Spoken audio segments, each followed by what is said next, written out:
Well, hi, Penny, and happy Monday. Hi, Andrea. Thank you for having me today, and happy Monday to you too. Yeah, oh my gosh, and it's very exciting. So I'll just give everyone your number one guest on my 18 stories for 18 years, because as everyone's probably noticed by my on my socials, my business has turned 18. So I wanted to have a conversation with 18 awesome teachers, educators, and you're number one. But I'm so excited. Just Penny, tell us a little bit about so where you're coming from. Everyone knows I'm in Jan Jac, but where are you? So, I'm in Newcastle in New South Wales, so the most beautiful place in the world. Oh, well, we'll probably have to debate that, but anyhow, we'll keep going. Yeah. Okay. So something special about today before we even go any further is that everyone, Penny has her own business and her business is called Mass Bites. And Penny, you'll tell us a little bit about it in a moment, but I want to kind of celebrate. This is my because your business has turned one today. I cannot believe our luck. Today, We're having I this know. conversation. So tell us a little bit about yourself, but more importantly, give us the download about Mass Bites. I'm really keen for everyone to hear. Okay, so started teaching back in another century, 1991, and I've been in the classroom ever since, and it was always my happy place. Yeah. I took some time. I've been everything from classroom teacher, casual teacher. I taught single grades, composite classes, staged groups. I was in the library for 1 year. My Um, dream job, I my was dream job. I was what was called a pedagogical mentor, which meant I was helping guide teachers to improve their practice, and eventually an assistant principal. So I've done a whole range of Wow. things. But when I was on leave in 2022, and I started thinking about how hard I'd been working in the classroom Oh because it's not gosh. an easy job. And I thought about whether the next 15 years was going to look like the last 33, and I decided no. And it was also in that time that I had this light bulb moment of I can finally devote the time to helping parents Yeah. with understanding how to help their child with maths. And so Maths Bites was born. Oh, so exciting.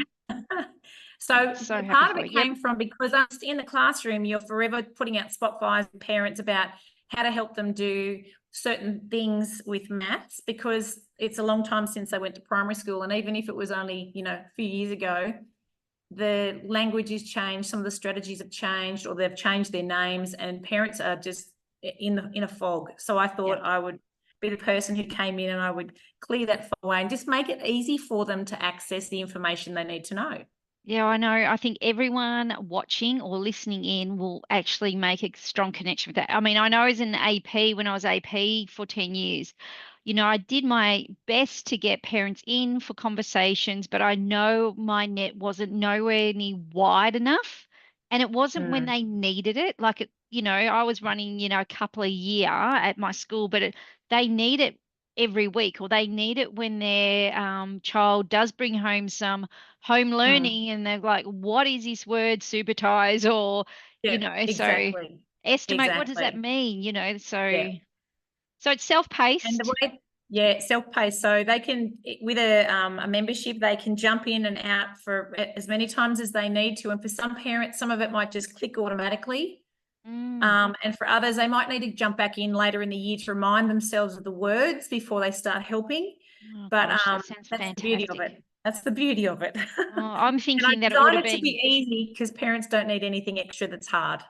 Oh, of course we're all busy. Everyone's That's busy, right. right? That's right. So Yeah. just to be able to do that, that's an incredible achievement to get that all online and happening. While you've worked very, very hard. Been a wild ride, I can tell you. I can imagine. So our connection, everyone, my connection with Penny is our passion about learning and teaching around mathematics. And we have a sneaky Zoom now and again to have those conversations, which I really value, and I appreciate you giving up your time today, Penny.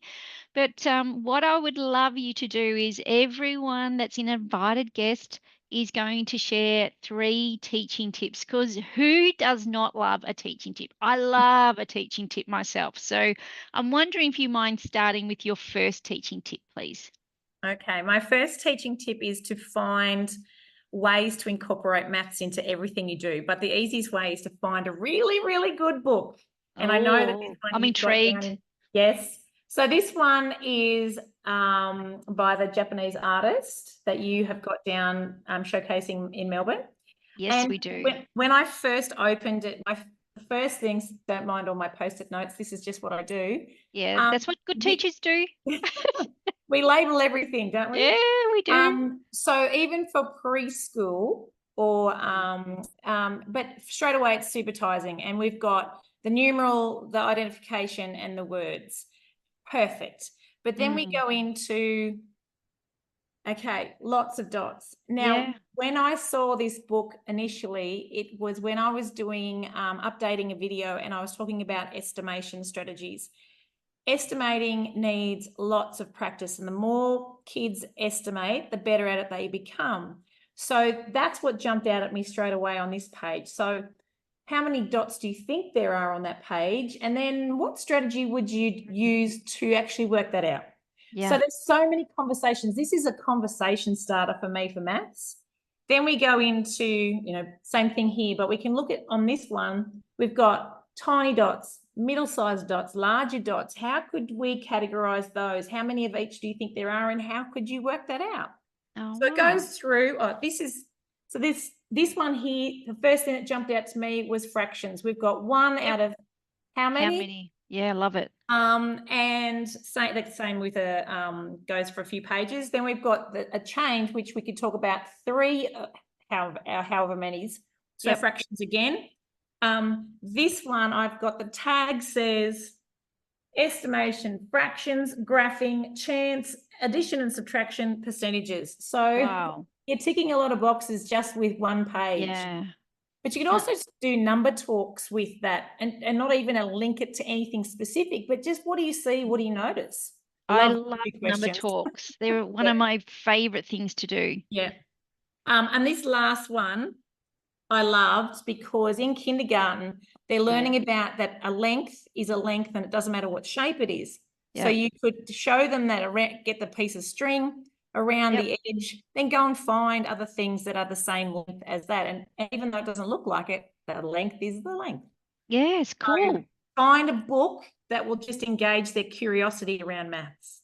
Well, I have got a little personal connection because last week I had a little mini break with Bruce, my husband, and some friends, and we went to Point Leo, which is down on the coast on the other side from where I live, Penny.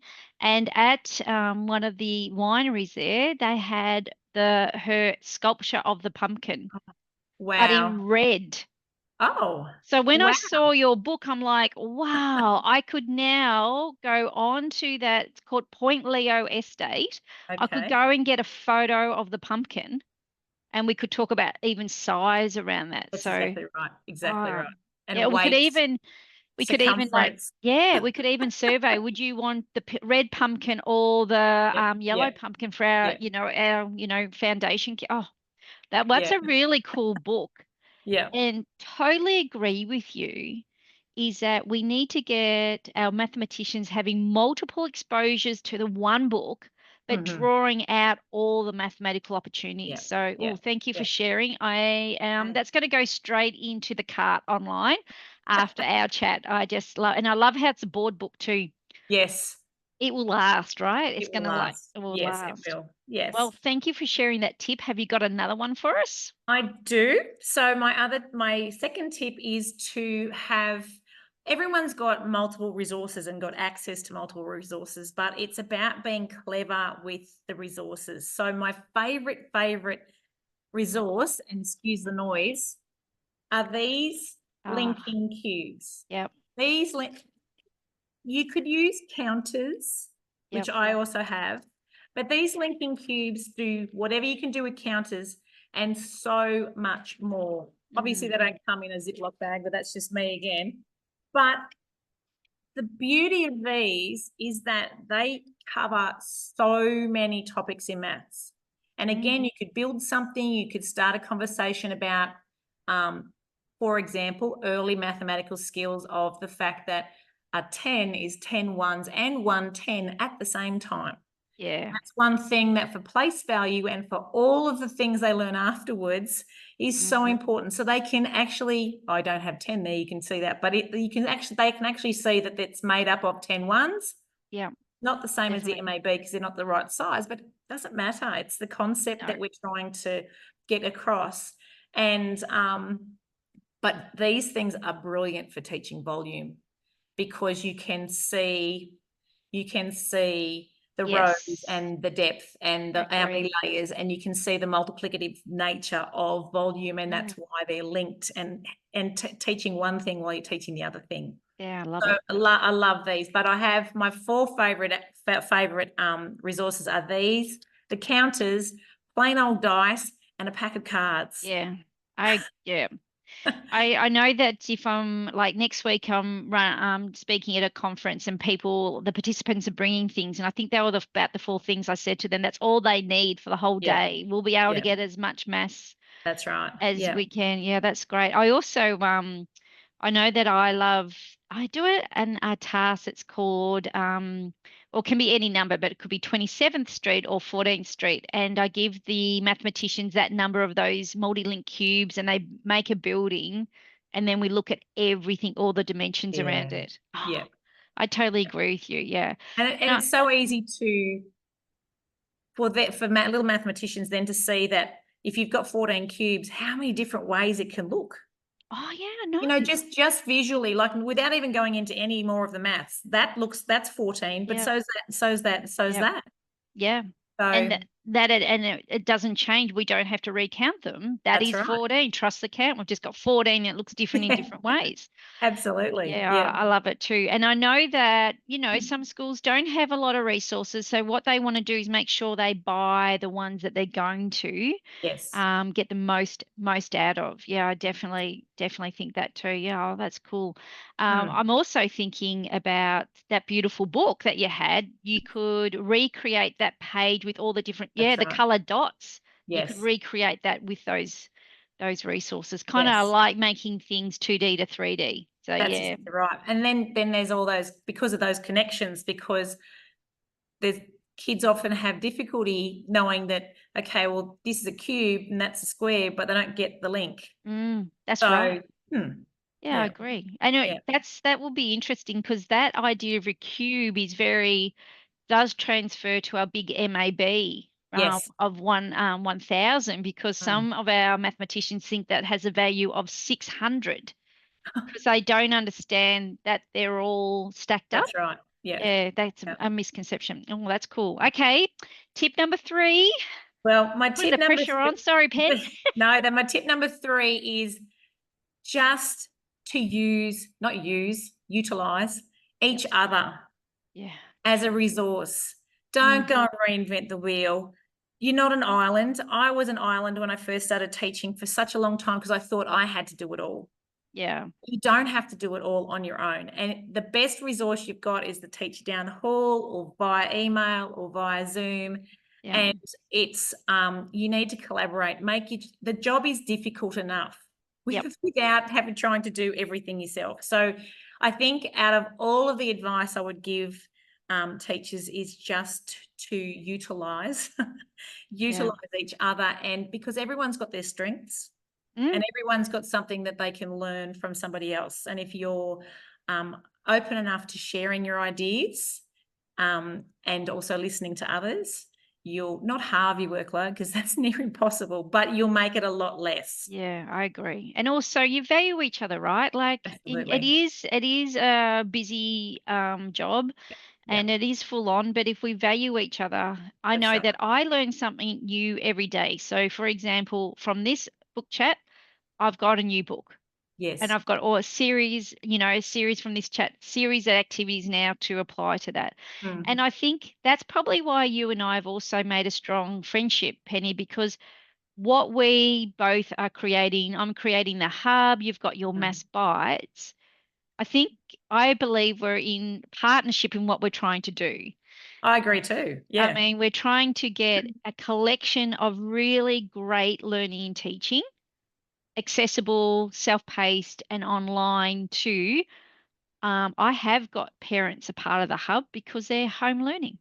Yes, and they've okay. come a part of the hub. They've emailed me, can we join? Of course you can, Yes. and Well, I it's have the same if teachers want to come along and join absolutely, my membership as well. It's not exclusively for parents, but it was designed for parents. So you yeah, might get some homework tips in there too to set for yeah. homework if you see if your Well, school does.